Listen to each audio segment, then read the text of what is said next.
मंझली रानी, एक अजीब रिश्ता। कहानी की नायिका तारा अपने जीवन के एक ऐसे व्यक्ति का जिक्र करती है जो उसके कोई नहीं थे, फिर भी सब कुछ बन गए। वह सोचती है कि समाज की नजर में एक ब्राह्मण लड़की का एक क्षत्रिय पुरुष से कोई संबंध कैसे हो सकता है। समाज के लिए तो स्त्री पुरुष की मित्रता भी पाप है, लेकिन तारा अब समाज की परवाह नहीं करती, क्योंकि समाज ने उसे पहले ही बाहर निकाल दिया है। वह अपने बचपन को याद करती है। वह एक साधारण ब्राह्मण परिवार में पैदा हुई। परिवार में माता पिता और 3 बड़े भाई थे। सबसे छोटी होने के कारण उसे खूब लाड प्यार मिला। उसके पिता रूढ़िवादी विचारों के थे और उसकी शादी कम उम्र में ही करना चाहते थे। जब तारा 14 साल की थी, तभी उसके विवाह की चर्चा शुरू हो गई। रानी बनने का सपना। एक दिन ललितपुर के तालुकेदार राजा राममोहन उनके कस्बे में शिकार खेलने आए। तारा अपने पिता और भाई राजन के साथ उनके डेरे पर गई। राजा साहब ने उनका बहुत सम्मान किया और लौटते समय उन्हें अपनी सवारी में भेज दिया। उस सवारी पर बैठकर तारा को ऐसा लगा जैसे वह कोई रानी है। अगले दिन राजा साहब ने तारा के पिता को बुलवाया और तारा का विवाह अपने मंझले बेटे से तय कर दिया। तारा के भाइयों ने इस रिश्ते का विरोध किया, क्योंकि वर पढ़ा लिखा नहीं था और विलासी था। लेकिन पिता इस रिश्ते के आकर्षण में थे। एक गरीब ब्राह्मण की बेटी का एक राजपरिवार में विवाह होना और बिना दहेज के ये रिश्ता तय होना उनके लिए गर्व की बात थी। तारा के मन में भी रानी बनने के सुनहरे सपने आने लगे। सपनों का भंजन। फूलों से सजी मोटर में बैठकर तारा अपनी ससुराल ललितपुर पहुंची, लेकिन वहां पहुंचते ही उसके सपने चकनाचूर होने लगे। उसकी सास नहीं थी, इसलिए जेठानी बड़ी रानी ने उसे अंदर ले जाकर एक कमरे में बैठा दिया। औरतें उसे देखने आई। बड़ी रानी ने भी उसका मुंह देखा और ओह करते हुए उसकी अंगुली में अंगूठी पहना दी। तारा ने छिपकर सुना कि बड़ी रानी किसी से कह रही थी। ससुर जी के कहने से तो बस यही मालूम होता था कि इंद्र की अप्सरा ही होगी, पर न रूप न रंग। कंगले की बेटी ब्याह कर अपनी इज्जत हल्की की। तारा ने शीशा उठाकर अपना चेहरा देखा। उसे अपने रूप में कोई कमी नजर नहीं आई। पहली बार 5 दिन रहकर तारा मायके लौट आए।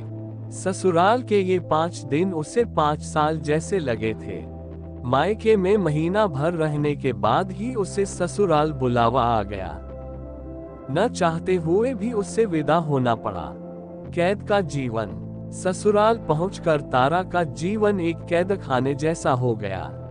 उसके पास न तो कोई काम था, न ही कोई साथी। घर में हर काम के लिए नौकर चाकर थे, लेकिन तारा की 2 दासियां भी उस पर नजर रखती थीं और उसकी हर छोटी बड़ी बात बड़ी रानी को बता देती थी। उसे हर महीने हाथ खर्च के लिए 150 रुपए मिलते थे, लेकिन बिना पूछे 1 पैसा भी खर्च करने की उसे इजाजत नहीं थी। उसके पति मंझले राजा विलासी और शराबी थे। वे कभी कभार ही उसके कमरे में आते थे।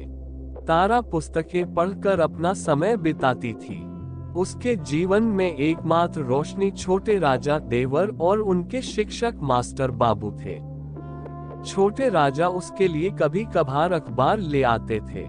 बड़ी रानी हमेशा तारा में कोई न कोई कमी निकालती रहती थी। वह मास्टर बाबू के सामने भी तारा की शिकायत करने लगी, लेकिन इसका उल्टा असर हुआ। मास्टर बाबू तारा के प्रति और अधिक सहानुभूति और सम्मान रखने लगे। गाने का दंड। एक दिन छोटे राजा के आग्रह पर तारा हारमोनियम पर गीत गोविंद का पद गा रही थी कि अचानक मास्टर बाबू आ गए और पीछे खड़े होकर सुनने लगे। तभी बड़ी रानी वहां आ गई और गुस्से में बोली, ये घर तो अब भले आदमी का घर कहने लायक रह ही नहीं गया है। मंझले राजा की रानी रंडियों की तरह गा रही है। तारा ने सोचा, शराब पीकर रंडियों की बाह में बाह डालकर टहलने में नाक नहीं कटती। नाक कटती है मेरे गाने से।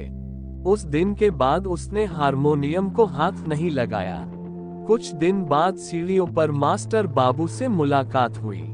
तारा ने अच्छी किताबों के अभाव की बात कही तो मास्टर बाबू ने उसे किताबें ला देने का वादा किया। झूठा आरोप और परिणाम। अगले दिन मास्टर बाबू तारा के कमरे में कुछ किताबें लेकर आए और उसे साकेत काव्य का एक प्रसंग सुनाने लगे। तभी अचानक कमरे के दोनों दरवाजे बाहर से बंद कर दिए गए। बड़ी रानी ने आवाज लगाई, ठहरो, अभी खोल दिया जाएगा। तुम लोग भीतर हो यही दिखाने के लिए तो दरवाजा बंद किया गया है। लगभग 15 मिनट बाद दरवाजा खुला और बाहर महाराजा, ससुर, बड़े राजा, जेठ और मंझले राजा पति खड़े थे। बड़ी रानी ने कहा, अब अपनी आंखों से देखो। मंझले राजा ने गुस्से में मास्टर बाबू से पूछा कि वह उस कमरे में किसके हुक्म से आया है। मास्टर बाबू ने निडर होकर जवाब दिया, मैं पापी नहीं हूँ जो कायर की तरह भाग जाऊंगा। मैं और मंझली रानी दोनों ही पवित्र और निर्दोष हैं। ये हरकत ईर्ष्या और जलन के कारण की गई है, लेकिन किसी ने उनकी बात नहीं सुनी। महाराजा ने मास्टर बाबू को वहां से चले जाने को कहा और तारा को उसी दिन एक चिट्ठी के साथ मायके भेज दिया गया। चिट्ठी में लिखा था कि तारा भ्रष्ट है और उसने कुल को कलंकित किया है। समाज की निर्ममता। जब तारा मायके पहुंची तब तक उसकी मां का देहांत हो चुका था और भाई पढ़ाई के लिए बाहर थे। पिता ने उसे घर के अंदर आने तक नहीं दिया। चिट्ठी पढ़कर वे क्रोधित हो गए और बोले, जब ये भ्रष्ट हो चुकी है तो इसे यहाँ क्यों लाए? जा, जहाँ जगह मिले समा जा। मेरे घर में तेरे लिए जगह नहीं है। इस कोलाहल में पड़ोसी जमा हो गए और सबने तारा के भ्रष्टाचरण की बात सुनकर घृणा जताई। एक ने कहा, जब ससुराल वालों ने ही निकाल दिया तो क्या पंडित राम भजन अपने घर रखकर जात में अपना हुक्का पानी बंद करवावेंगे? दूसरे ने कहा, हम तो पंडित जी के दरवाजे पर पैर न देंगे। तारा ने एक बार फिर घर में जाने की कोशिश की, लेकिन पिता ने उसे झटके से दूर फेंक दिया। तारा बेहोश होकर गिर पड़ी। जब होश आया तो घर का दरवाजा बंद था और पूरे मोहल्ले में सन्नाटा था। पथ की भिखारिन।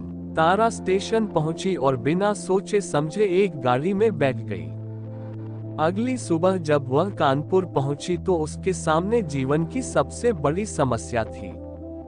अब जाए तो जाए कहां? उसे सत्याग्रह आंदोलन की याद आई और वह कांग्रेस दफ्तर पहुंची, लेकिन बिना प्रमाण पत्र के उसे स्वयं सेविका नहीं बनाया गया। कई संस्थाओं के दरवाजे खटखटाने के बाद भी जब उसे कोई आश्रय नहीं मिला तो वह एक वृक्ष के नीचे बैठ गई। उसने सोचा कि अब उसके सामने भिक्षावृत्ति के अलावा कोई चारा नहीं है। तभी एक बूढ़ी भिखारिन वहां आ बैठी। दुख ने दोनों को जोड़ दिया और तारा उसके साथ रहने लगी। 1 साल तक तारा बुढ़िया का सहारा बनकर उसके साथ भीख मांगती रही। उसका रूप हर जगह उसका दुश्मन बन जाता था, इसलिए उसे अपनी सुरक्षा के लिए जगह बदलते रहना पड़ता था। मोक्ष और नया जीवन। माघ मेले के दौरान तारा और बुढ़िया प्रयाग पहुंचे।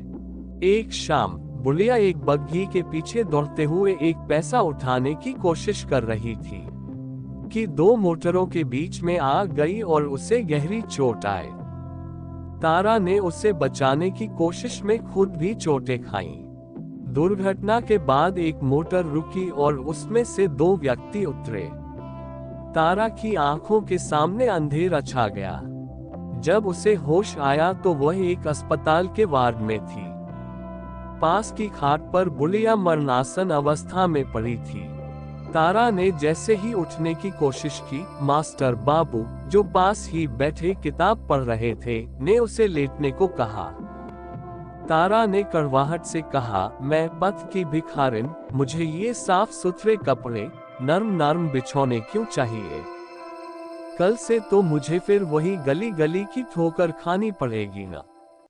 मास्टर बाबू की आंखें नम हो गईं। उन्होंने करुण स्वर में कहा, मंझली रानी, क्या तुम मुझे क्षमा न करोगी? तुम्हारा अपराधी तो मैं ही हूं ना।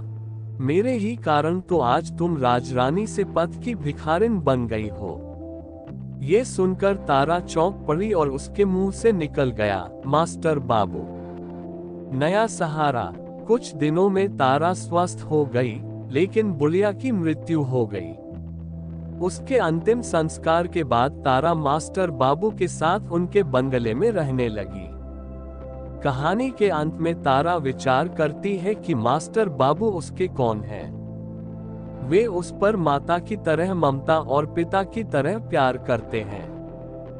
भाई की तरह सहायता और मित्र की तरह नेक सलाह देते हैं। पति की तरह रक्षा और पुत्र की तरह आदर करते हैं। कुछ न होते हुए भी वे उसके सब कुछ हैं, और सब कुछ होते हुए भी वे उसके कुछ नहीं हैं। ये रिश्ता समाज की परिभाषाओं से परे एक मानवीय संबंध है, जो प्रेम, करुणा और सम्मान पर आधारित है। दोस्तों, आपको ये कहानी कैसी लगी? आप अपने कमेंट के द्वारा हमें अवश्य बताएं। और ऐसी ही कहानियां सुनने के लिए हमारे चैनल को लाइक करें और सब्सक्राइब करें, और शेयर करना ना भूलें। ये वीडियो देखने के लिए आपका धन्यवाद।